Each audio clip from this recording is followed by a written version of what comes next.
pos penanganan stroke ya Bapak. Ya. Oke.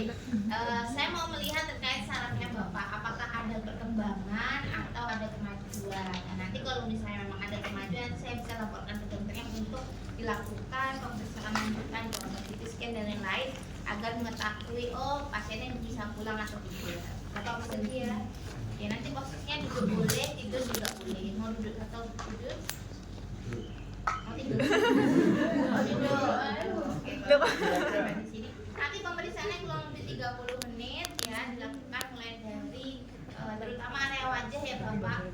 Nanti kalau untuk kaki sama tangan itu terkait kekuatan. Insya Allah cuma daerah wajah saja. Nanti kalau misalnya Bapak saya suruh infokan Bapak kalau mendengar sesuatu, apa merasakan sesuatu, bisa angkat tangannya dan lain-lain. Nanti saya infokan.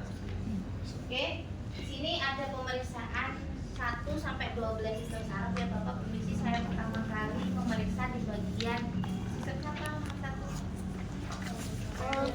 Olfaktorius. Ya, jadi ada olfaktorius,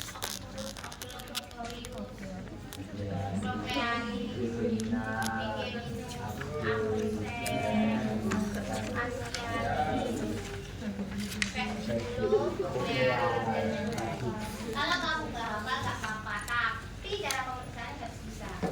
Jadi apa sih sebenarnya? Ya. Oke, level 1 ini dia. Ini oke, nggak tahu tanya buatin aja. Biasanya kan apa? Nggak kan beda-beda. Oke, pertama sebelum itu saya siapkan alatnya nanti ada text chart, Snellen chart ya. Kemudian kalau untuk penglihatan juga saya tambahin ya, di situ nggak ada, tapi saya tambahin aja biar kalian mengerti cara tes isi hara. Tes isi hara untuk kalian pertama kali di sini apa? Buta warna. Buta warna. Itu juga nanti terkait optiknya ya, cara kemudian pakai handscoon jangan lupa karena nanti kita butuh. Terus kasa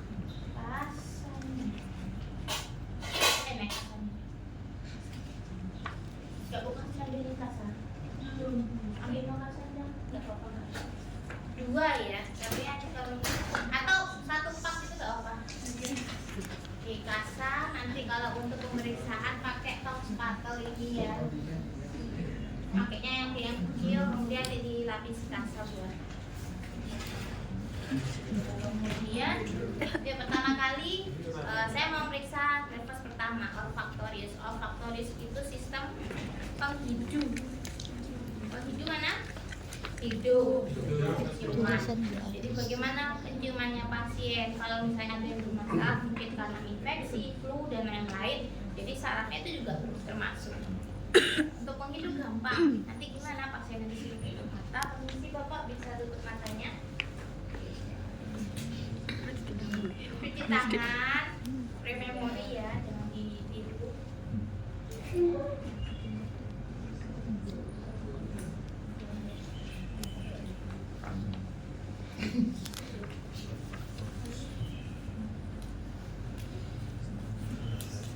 Isi Bapak, ini nanti saya kasih bau-bau sesuatu. Katanya menutup ya. Bau-bau sesuatu, kalau misalnya nanti Bapak mencium baunya dan mengenalinya. Pernah kenal bau minyak zaitun? Minyak kayu putih? Minyak telon? Tahu ya bedanya? Minyak telon?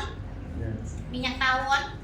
Oh, tahu semua dia. Kita pastikan dulu kenapa kita kasih bau-bau aja, kan ngerti?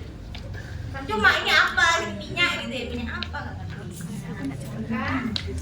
Ini dari 2 sisi ya. Sisi yang pertama Tawon.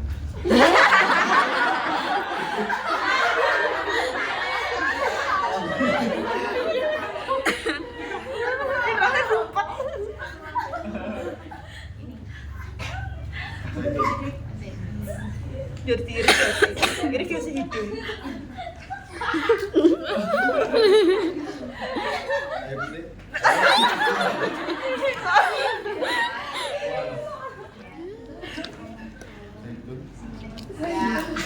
Kemudian kita bolak-balik jangan Rasa itu dong. di sini telon telepon dibalik kayak gitu. Jadi kalau ini telon nanti pasti sini jawabannya ya telon gantian. Oh iya. Telon. Tawon.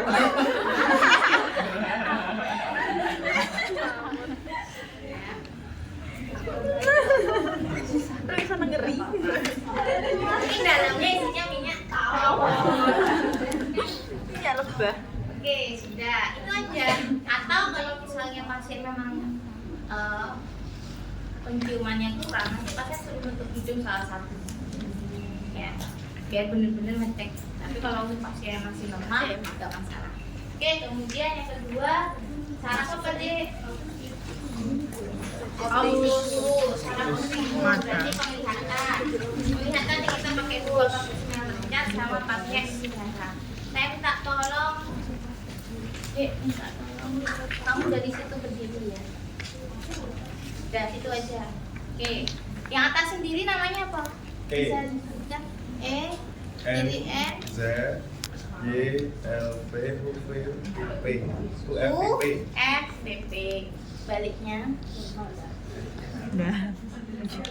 N X D S S. Oke, tutup mata sebelah kiri. Ya. Oke, itu apa? Saya ke sana ya, permisi. Nanti saya didekatkan. O N B F T. Oke, bagus. Ganti sebelahnya.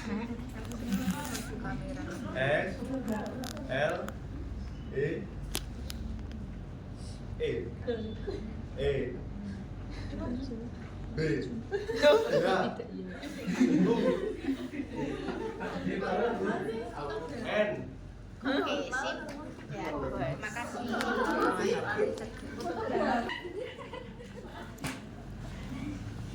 Oke, itu tadi sudah dilakukan pemeriksaan depannya, Mas. Dan hasilnya apa Bapak dua kanan kirinya. Masih dapat Menunggu di pemeriksaannya dua kali deh. Jadi dalam kondisi pakai kacamata sama dilepas kacamata. Oke, kemudian ini Pak saya akan melakukan presisi ini tes terkait warna. Mungkin nanti Bapak bisa menyebutkan angkanya. Kemudian kalau saya suruh tunjuk warnanya silakan ditunjuk atau mengikuti garis warna tersebut. Ya, yang pertama ini apa Bapak? Ambil dia nih. 12. Kamu kalau nggak lulus ini nggak masuk sini ya sudah Bapak. Kalau orang kesehatan nggak boleh ya buta warna. 5, 29, 7, 4, 7, Nanti warna darah dibilang warna biru. 4, 5, 2, 2, 7, 16.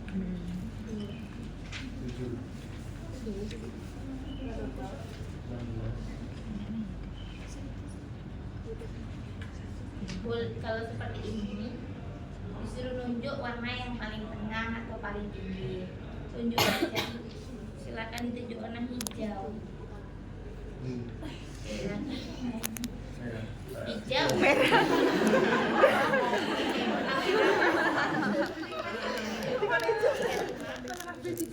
Nanti kali ini.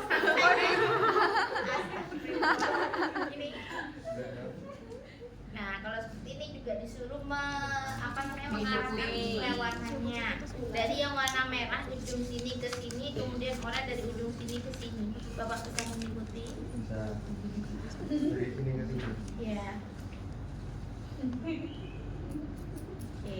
lanjut Kak. Nah, masih ada Bapak. Oh, sudah habis Bapak. Oke, sudah selesai.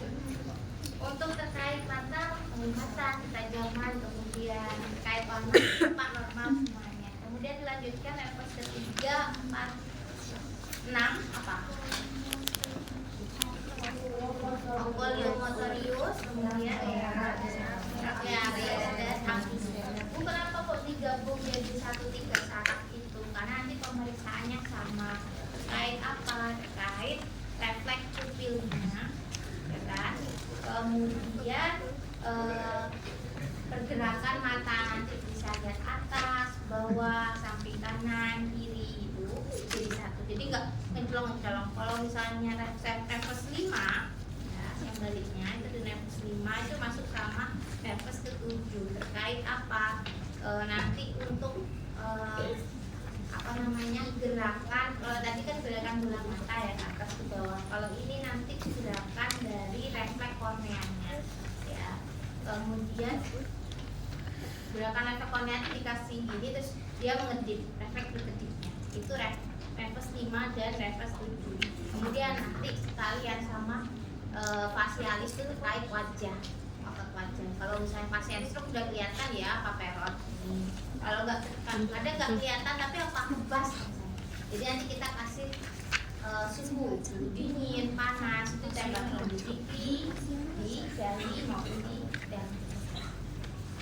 Yang pertama nanti kita lihat fokus yang dari oculomotorius, trochlea sama abdusen. Caranya gimana? Nanti kita pakai alat yaitu kalau di sini center, kalau dulu center sekarang pakai penlight. Nah nanti di penlight itu gimana kita lihat refleks pupil. Pupilnya kalau ada cahaya itu membesar atau mengecil normalnya? Membesar. Mengecil. Nah normalnya mengecil. Kenapa? Baik ya, kalau Anda kan fotografer, kalau misalnya ada cahaya harusnya isinya dibesarkan atau dikecilkan? Dikecilkan. Iya sama. Ya, jadi pupil kita tuh seperti isu lah. Isu itu apa mas? Pencahayaan. Ya. Oh, ini bukan tentang fotografer, tapi mata kita. Fotografer yang meniru mata kita. Kenapa? Maksudnya kamera yang meniru mata kita. Yang normal ya hasilnya mata kita ya sudah diciptakan sama Tuhan. Lebih bagus mata kita nggak usah dikecilin, isunya diatur-atur gitu kan. Kalau di fotografer, kalau kita nggak usah otomatis kena cahaya kecil, nggak ada cahaya besar, nggak mungkin kamu ngatur ayo di isunya dikecil kan nggak. Ya. Jadi sama, nanti kalau nggak ada cahaya pupilnya itu lebih membesar. Kalau mengecil boleh dicatat namanya searching.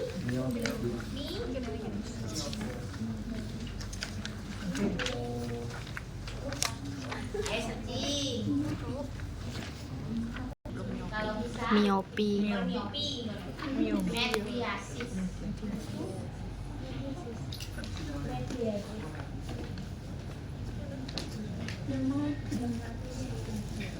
Miopi kecil. Ya, kalau misalnya pasien itu meninggal, mediasis maksimum gimana? Jadi kalau misalnya pasien kita tahu ya pasien itu meninggal karena selain dari nadi di leher, kita juga bisa makian pupilnya. Kalau masih ada refleks pupilnya dia mau miopi mediasis itu normal. Tapi kalau misalnya dia dikasih cahaya gak gerak-gerak, terus mediasisnya full maksimum, jadi hitanya full seluruh bola mata yang hitam ini, ya, maka dia mediasis maksimum. Jadi memastikannya pakai, kalau di Indonesia kan udah nantinya iran di sini gitu ya. Indonesia. Ya, baik, dengan cara seperti ini Bapak nanti Bapak bisa menutup salah satu mata ya. Oke, bisa lihat ke depan. Nanti kita lihat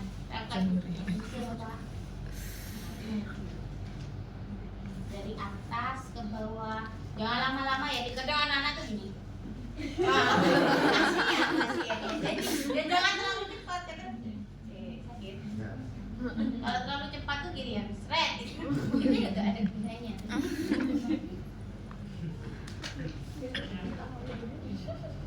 Seper 2 detik lah.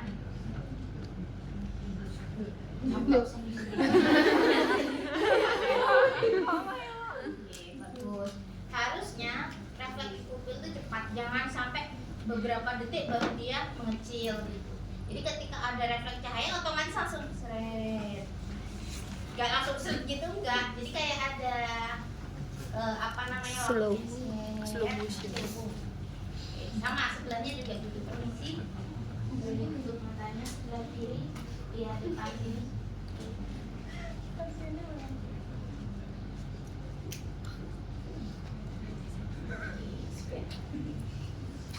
Sudah, untuk refleks mata sudah. Nah sekarang lanjut Bapak, nanti Bapak bisa ngikutin bolpen saya ya, ke atas, ke bawah, samping, gerakan pupilnya bisa. Nah, tapi kalau pada pasien dengan juling nanti juga ada permasalahan ketika menggerakkan bola matanya. Jadi kelihatannya di sini dia suruh lihat sini tapi matanya hitamnya pupilnya ada di sana. Kemudian lanjut ke refleks yang terakhir yaitu refleks saraf trigeminal sama vasovagal. Nanti pakai iya. Dipakai kemarin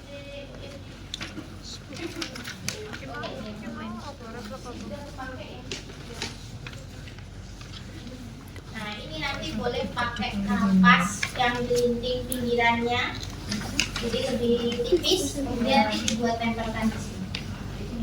Kemudian pakai atas baju.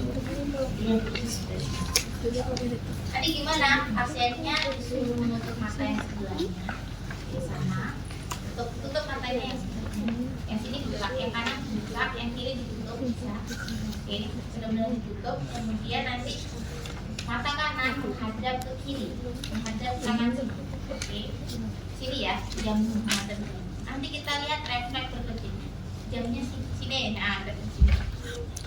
Ini ya. Nanti kalau ada rasa jadi langsung ke kolom saya, nggak usah ditahan.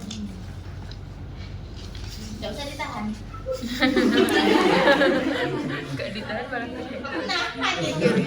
Kalau misalnya kalau misalnya ada kayak rasa ini langsung kamu kecilkan nggak apa-apa. Oke, sudah lanjut.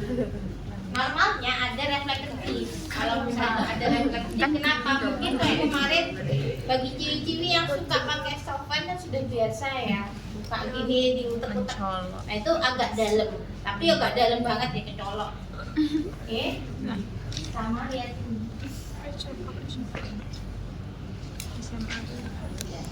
Ya jangan buka dalam kadang yang udah ada gini dikit sudah ada refleks bagus, refleksnya tidak ada masalah. Lanjut ke saraf yang selanjutnya yaitu pasiennya suruh menutup mata dan merasakan suatu hal. Oke, dua-duanya boleh ditutup dulu. Pak, ini saya mau memberikan sesuatu. Saya tempelkan di wajah Anda. Nanti dirasakan nih. Ini rasanya dingin, panas, atau hangat?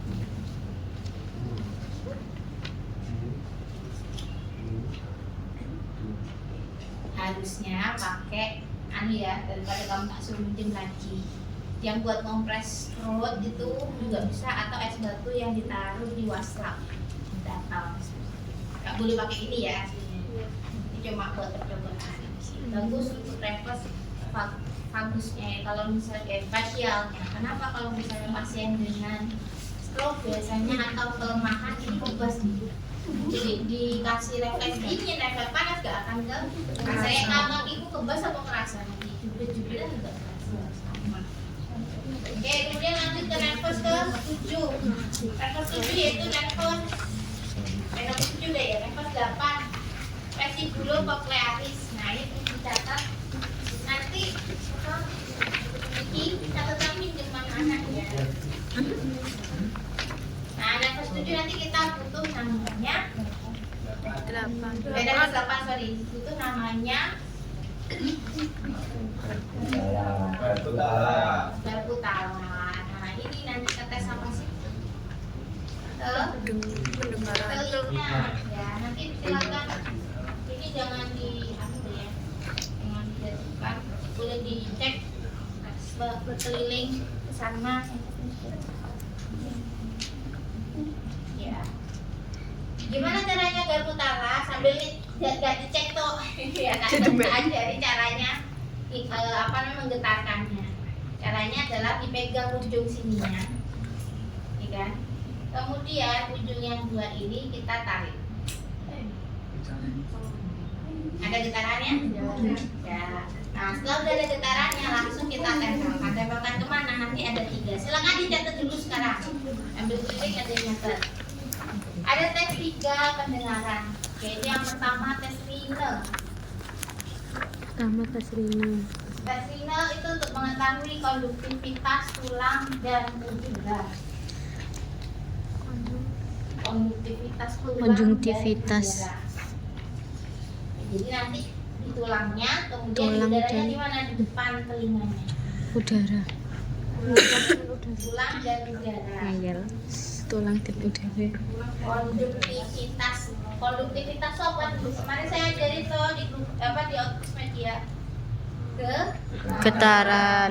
Getarannya lewat tulang tuh kemarin saya punya. Ada tulang apa?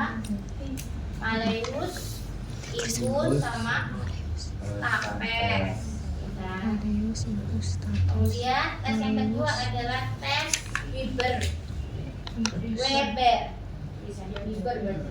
stapes. Jangan dipegang duanya ini, yang ini aja yang kamu pegang. Weber. Kalau kamu pegang ini, nggak getar atau getarnya malah bunyi.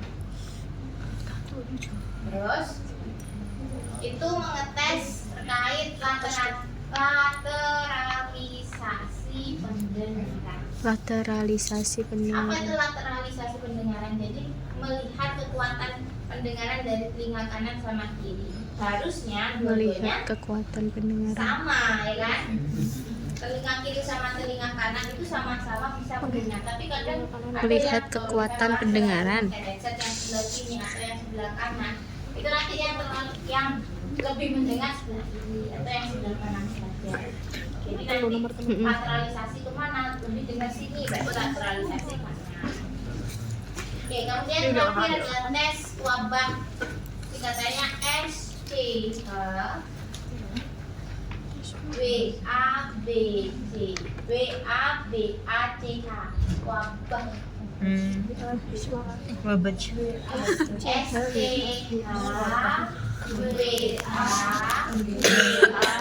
SCH.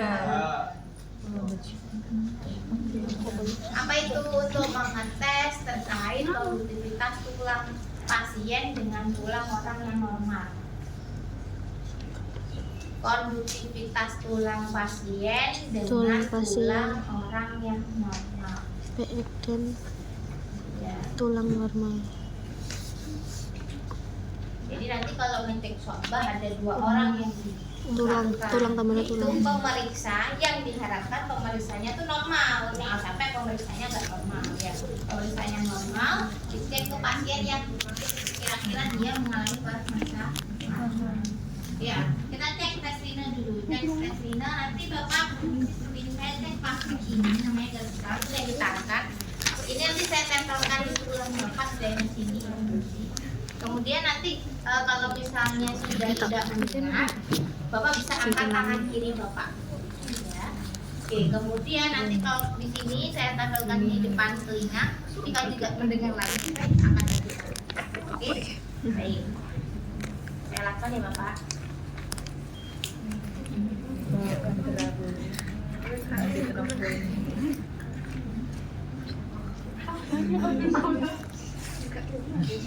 Kalau nggak dengar kita angkat.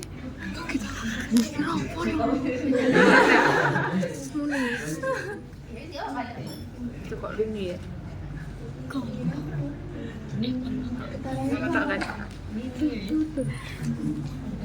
Sedikit aku iki coba. Oke. Jadi ya, maaf. Normalnya apa? Ketika hantaran tulang lebih kecil daripada hantaran udara. Kalau tulangnya merasa sudah gak dengar, terus di udaranya masih dengar, itu normal. Yang gak normal adalah ketika tulangnya gak dengar, udara juga gak dengar. Harusnya padahal udara lebih panjang ya hantarannya. Kemudian kita periksa lagi satunya. Jangan sampai dipegang ya, jadi nanti nempelkannya gini posisi. Ini jangan kepegang, ini kepegang nanti gelombang getarannya hilang.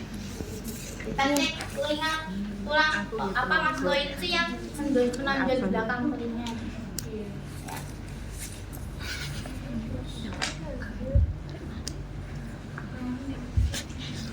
Nah, kalau sudah pasien nggak dengar langsung ditaruh di depan.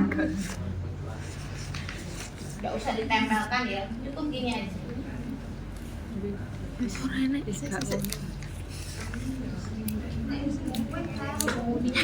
lah ya. Sing ditempeli kan iki wis. Sing Sing mau nih pertama gini sih. Kemudian tes yang kedua Pak, tes Weber. Tes Weber itu lateralisasi, berarti keseimbangan kanan sama kiri. Nanti taruh di mana kalau seimbangan? Berarti tengah-tengah, bisa di bagian frontalis tengah sini atau di belah depan, satu jari di atas ubun-ubun ya depannya, atau di bagian ini dan apa dahi atau di ujung hidung sini. Tapi kalau hidung kan nggak sopan ya, sini kadang juga sopan, jadi kan kita taruh sini. Oke. Suaranya. Jadi Bapak nanti saya tempelkan di atas kepala Bapak kondisi ya. Nanti kalau misalnya Bapak mendengarkan sebelah kanan lebih besar atau sebelah kiri lebih besar atau sama besarnya, nanti bisa angkat tangannya ya.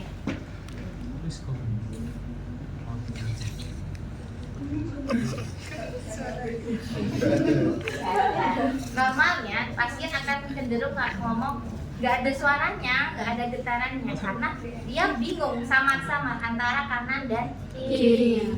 Normal, bukan malah seperti ini loh. Kok nggak ada Pak? Tempelkan lagi. Iya, masih tidak ada, masih tidak ada karena dia normal.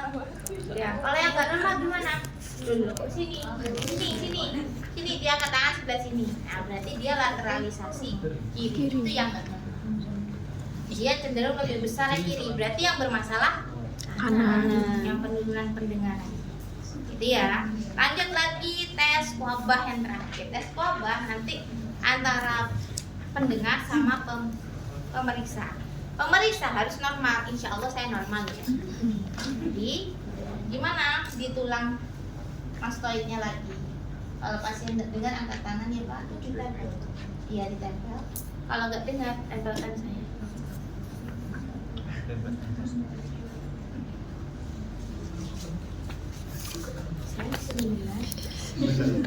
masa saya Ya lagi.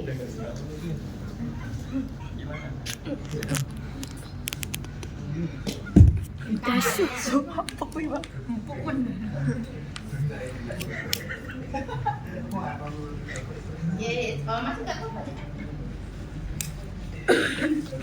Kayak gitu loh, getarannya bukan suaranya ya. Kalau ini kan kita lihat getarannya. Normalnya di saya, kalau misalnya dia nggak kedengar, saya juga nggak kedengar. Kalau masih terdengar di saya yang normal, berarti adalah Berarti alatnya geter tuh. Tutup suaranya. wabah memanjang. Tapi suaranya keren. Wabah memanjang Suaranya itu keren. berarti pasiennya itu tidak bisa mendengar di konduktivitas tulang. Kembali lagi nanti ada dua, jadi dari pasien ke saya ke pasien, pemeriksa ke pasien dibalik. Kalau nanti pasien, jadi saya tidak dengar, pasien masih mendengar, berarti wabah memendek. Ya.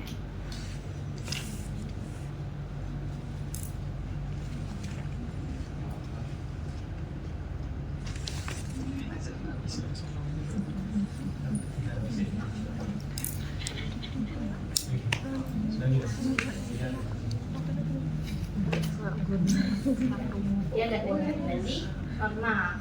Tapi kalau sampai Diki masih mendengar, wabah memendek. Harusnya sebelah sini juga ya, tapi kelamaan. Sudah bisa? Ya sudah, sini. Duanya sini. Selanjutnya nafas 9 dan nafas 10. Glosofaringeal sama nafas 40. Nah, nanti ini kita pakai patel.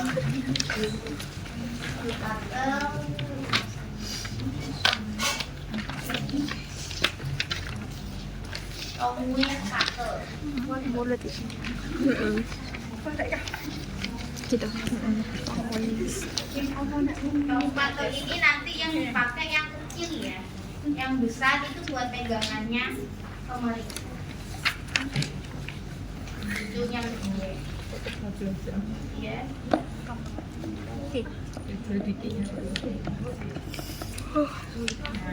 Nanti kita megangnya sini, kita tutupi. Nah, kita hadapkannya kalau kita kita lihat yang pertama adalah pasiennya disuruh buka mulut, gitu ya. Kemudian nanti kita cek apa bagian lidahnya, kita tekan bagian lidahnya, kita lihat tulangnya yang belakang. Tahu tulang dinding? Oh ya. Nah, tulang itu nanti kita cek dia harusnya di tengah. Kalau misalnya dia miring kiri atau miring kanan deviasi ya, itu berarti permasalahan di saraf. Biasanya kalau pasien sebelah kiri atau kelumpuhan sebelah kiri lah, apa lemahnya kemana ke kanan, ini ke kiri sama sebaliknya. Kemudian nanti kita lihat apa ada refleks muntah nggak, agak dalam. Kemudian agak dalam ya, nanti refleksnya pada gini, jangan teruskan kamu muntah. Cukup ada gitu, oh berarti refleks muntahnya bagus. Ya. Kemudian refleks apa? Nanti refleks apa? Nanti kita lihat palatuknya. Palatuk itu apa? Langit.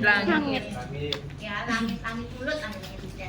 Nanti kalau tadi posisinya nekuknya itu di atas, ya sekarang kembali nekuknya di bawah, lidahnya ditekan ini. Kemudian kita lihat palatuk. Normal ya kalau posisi buka mulut atau kontraksi, palatuk itu dan cekung ke atas. Ya, cenderung cekung. Tapi kalau palatuk itu datar atau malah cembung, itu malah berubah bukan bahaya. Jadi dia ada kelemahan di bagian saraf atas. Ya. Bapak permisi bisa buka mulutnya.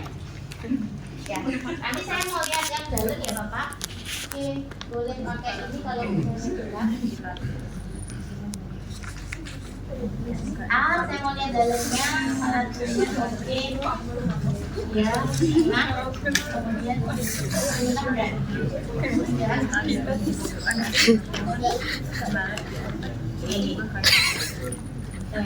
kita bisa bantu pakai ini ya. Ya.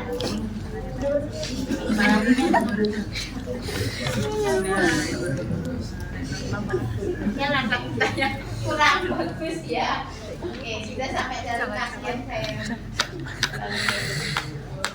Dan dari sini tadi kita lakukan pemeriksaan. Kemudian langsung juga di daerah mulut. Ya. Harusnya ini nafas aksesoris. Nafas aksesoris, nafas 11 itu aksesoris, berarti ke otot-otot aksesoris. Apa itu otot aksesoris? Otot-otot tambahan. Contohnya tuh di leher sampai daerah dada. Biasanya itu terjadi pada pasien yang sesak. Jadi nanti ke apa namanya terlihat sesak. Ininya itu kelihatan otot-ototnya gerak. Terutama di sini. Ini namanya otot sternocleidomastoideus. Ya, sternocleidomastoideus. Sterno itu sternum. Cleidomastoideus. Jadi dari sini mastoid, ini mastoid. Sini sampai sternum. Caranya gimana? Pasien boleh melihat sebelah kiri, Bapak kepalanya lihat sebelah kiri, tengok sebelah kiri. Oke. Nah, caranya nanti Bapak saya kasih tahanan, Bapak berusaha nengok sebelah kanan. Tahanan saya dilawan. Tahanan nanti dulu. Tahanan saya nanti dilawan, gitu ya. Kemudian nanti satu tangan kita lihat daerah sini. Kalau saya ini kalau gini ya, ini gini. Si Bapak, oke, Bapak bisa dilawan. Terus kita lihat sini. Tadi waktu santai Pak, relax, atau gini tapi relax. Nah ini cenderung tidak kaku. Kalau ada kontraksi berarti dia ototnya kan kaku. Nah, sama. Coba ulangi lagi, bisa dilawan. Yuk. Bagus.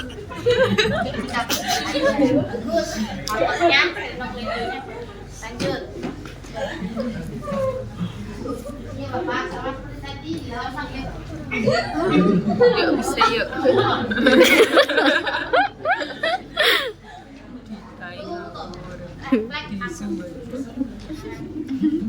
Dulu kalau saya pasiennya tengengan, nah itu biasanya juga jadi kekakuan otot. Nah kita lihat kekakuan otot kan apa karena kelemahan sarafnya. Kalau kekakuan otot cuma lehernya saja, tapi kalau sini masih bisa. Kemudian yang terakhir refleks saraf ke-12 hipoglosis. Hipoglosis itu menelan, jadi nanti pasiennya menjulurkan lidah. Sesuatu yang bikin menelan apa berarti kan lidah. Nah, nanti di lidahnya kita lihat, lidahnya suruh menjulurkan ke depan, kemudian suruh ke arah langit-langit lidah, bisa enggak, terus miring kanan, miring kiri, kemudian nanti hasilnya suruh nutup mulut, rada menggelembung, lidahnya dijulurkan ke pipi sebelah kanan Pak. Terus kita kasih tahanan. Bisa nggak nahan, Pak ditahan ya lidahnya. Sama sebelah kiri juga. Orang yang sakit, katanya kemarin saya di rumah sakit duduk ya, pasiennya itu baru disuruh luruskan, ayo lidahnya diluruskan ke depan, gitunya gitu. Ini udah Mbak, udah. Dia anggapnya dia sudah lurus padahal miring. Nah, karena dia memang kelumpuhan di sebelah kanan, kirinya ke kiri. Perhatikan ya, kita lihat Bapak, permisi. Nanti saya mau lihat cek lidahnya. Lidahnya bisa dibuka, mulutnya dijulurkan ke depan, diangkat ke langit-langit lidah. Oke, kemudian miringkan ke kanan, kiri. Sekarang tutup mulutnya Bapak. Mulutnya agak sedikit gelembung. Kemudian lidahnya bisa dijulurkan ke kanan, Nah, tahan ya Pak, tangan saya. Oke, bagus sebelahnya. Oke, bagus Bapak. Level 1 sampai 12 ternyata ada permasalahan Bapak tadi sebelah kiri kan Bapak habis post stroke ya. Ternyata sebelah kiri ada kelemahan. Ya Bapak. Oke, sekarang sudah bagus. Ada yang ditanyakan? Sebelumnya di tangan ya. Terima kasih.